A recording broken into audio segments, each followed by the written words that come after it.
श्रीराम. सर्व श्रोत्यांना प्रेमपूर्वक नमस्कार. श्रोते हो, आपण स्वामी विद्यानंद यांच्या भावार्थ रामायण संक्षिप्त या ग्रंथाच्या आधारे निर्माण झालेला मला भावलेले भावार्थ रामायण अर्थात आत्मपरायण हा ग्रंथ आपण पाहत आहोत.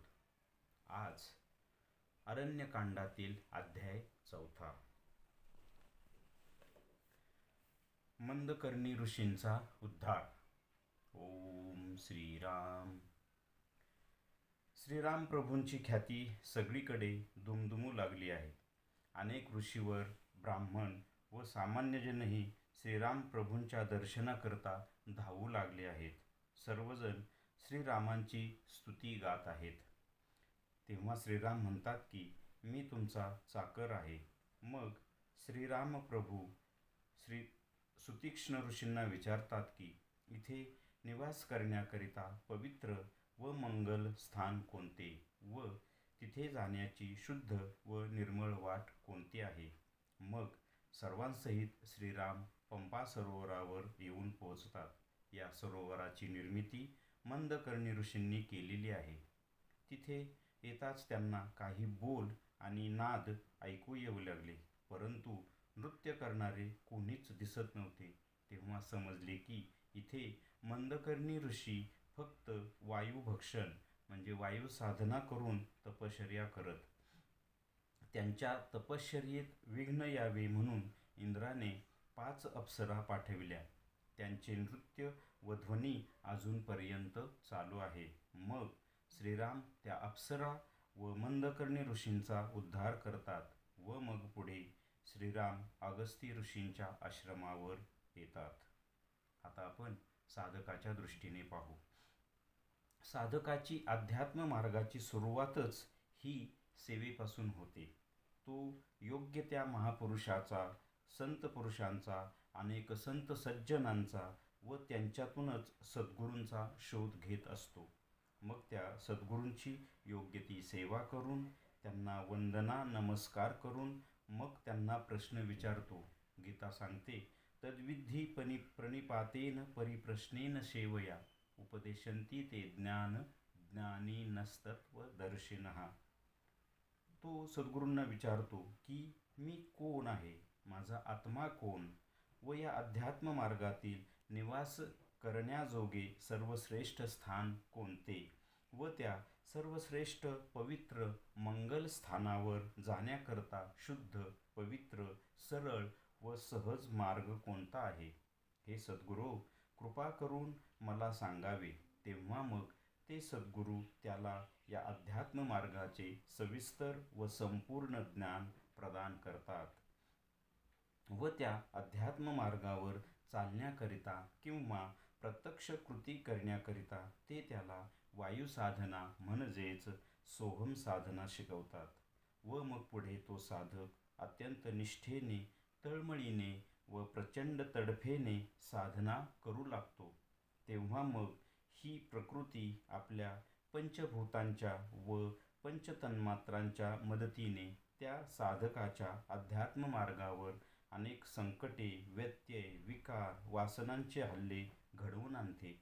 परंतु तो साधक गुरु साहाय्याने या सर्वावर मात करतो व मग पुढे तो शिवस्थानी येतो. तेव्हा त्याला तिथे अनाहत नाद ऐकायला येतात. तो कंपने, नाद, सुगंध यांचा अनुभव तर घेत असतो, मात्र त्याला अजून प्रकाश दर्शन होत नाही. मग पुढे आणखी परखड साधना केल्यानंतर ते प्रकाश दर्शन, ते नील ज्योतिर्मय आत्मदर्शन प्राप्त करून घेतो. आता आपण या अध्यायाचे सार थोडक्यात पाहू. इथे कथेमध्ये प्रभू श्रीराम लक्ष्मण सीतेसहित चित्रकूट पर्वत सोडून दंडकारण्यात प्रस्थान केलेले आहे. त्यांना सगळीकडे त्यांचं आगत स्वागत होत आहे. ऋषी, ब्राह्मण, सामान्यजन त्यांच्या दर्शनाकरता धावू लागले आहेत. तेव्हा श्रीराम सर्वांना म्हणतात की मी तुमचा चाकर आहे. श्रीरामांना इथे हे सुचवायचे की अध्यात्माची सुरुवात ही सेवेने होते. पुढे श्रीराम सुतीक्ष्ण ऋषींना विचारतात की राहण्यासाठी योग्य जागा व निर्मळ पवित्र असं स्थान कोणतं व तिथे जाण्याची पवित्र अशी निर्मळ वाट कोणती. त्यानंतर ते पंपा सरोवर येतात. तिथे त्यांना समजतं की हे पंपा सरोवराची निर्मिती मंदकर्णी ऋषींनी केलेली आहे. मंदकर्णी ऋषी वायुसाधना म्हणजेच वायुभक्षण करून तिथे साधना तपश्चर्या करतात.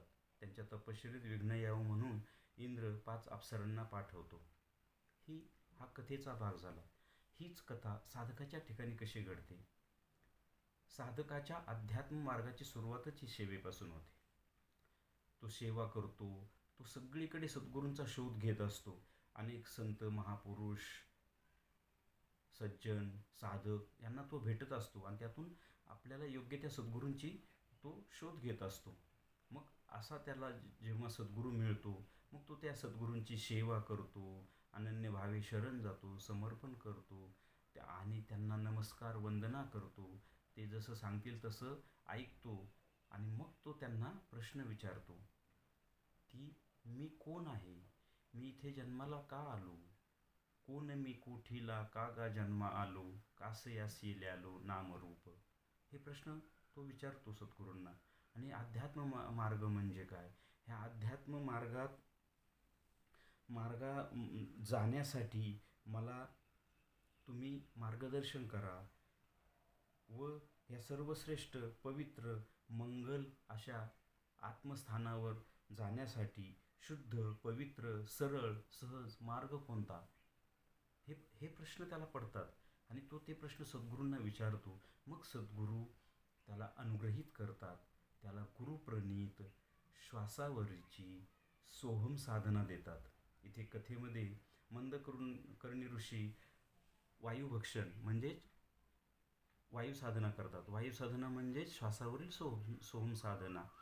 व तो आपलीशी परखड साधना करत असताना त्याची जेव्हा साधना चांगल्या रीतीने चालते तेव्हा ही प्रकृती पंचमहाभूतांच्या व त्यांच्या पंचतन्मात्रांच्या द्वारे साधकाच्या या अध्यात्म प्रवास थांबण्यासाठी त्याच्यावर षड्रिपूंच्या द्वारे हल्ला करते. कथेमध्ये मंदकर्णी ऋषींची साधनेमध्ये तपश्चर्येमध्ये विघ्न यावं म्हणून इंद्र 5 अप्सरांना पाठवतो. तसं साधकाच्या दृष्टीने इंद्र म्हणजे ही संपूर्ण इंद्रिय, त्यांचा राजा मन आणि मनावरच ही प्रकृती पंचभूतांच्या पंचतन्मात्रांच्या सहाय्याने षड्रिपूंना सोबत घेऊन हल्ला करते. पंचमहाभूतं कोणती. आकाश वायू अग्नी जल आणि पृथ्वी. त्यांच्या पंचतन्मात्रा कोणत्या. शब्द स्पर्श रूप रस आणि गंध. यातली विशेष रूप किंवा शब्द या द्वारे साधकावर म्हणजे काम क्रोध लोभ मोह मद मत्सर हे या कुठल्या तरी एका गोष्टीने साधकावर हल्ला होतो.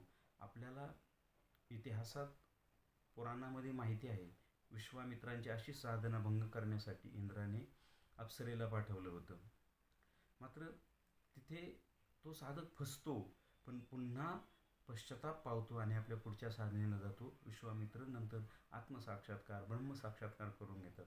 तसंच आपल्यासारख्या सामान्य साधकाच्या जीवनात सुद्धा ही प्रकृती माता हा निसर्ग या पंचमहाभूतांच्या व त्यांच्या पंचतन्मात्रांच्या साहाय्याने या षड्रिपूंच्या द्वारे आपल्यावर हल्ला करतात.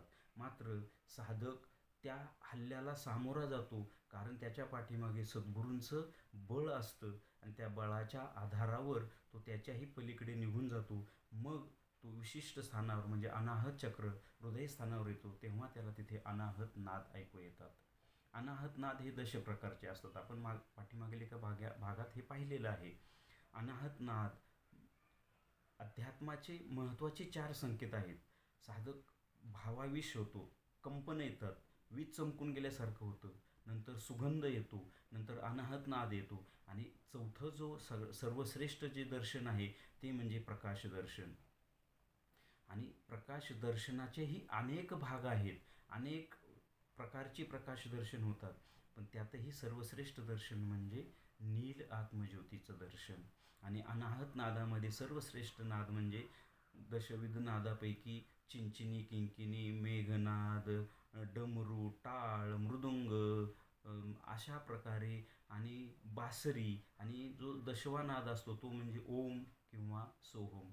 अशा ज्या अवस्था निर्माण होतात तेव्हा साधक अतिशय उच्च अवस्थेला आलेला असतो. आणि हेच या कथेमध्ये सांगण्याचा प्रयत्न केलेला आहे. श्रीरामार्पणमस्तु. हरिओम तत्सत. ब्रह्मार्पणमस्तु.